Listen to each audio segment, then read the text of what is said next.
be conducting a short interview to gain more understanding of how heritage has changed from past to present. So where was you born? I was born in Somalia, but I was raised in Denmark. Tell me something about yourself.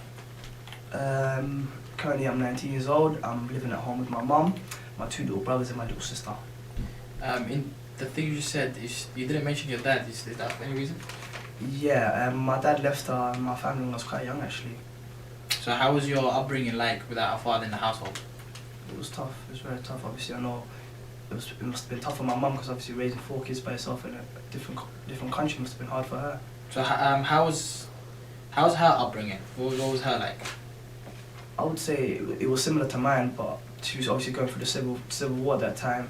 But other than me, she had a father and a mother who were supporting her at the same time. So if you compared your upbringing to hers, what would be the main difference?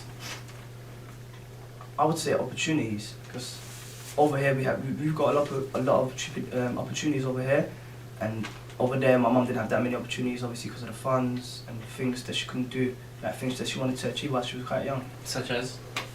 I know my mum wanted to go to school, she wanted to go to university, but she didn't have the funds or anything to support her.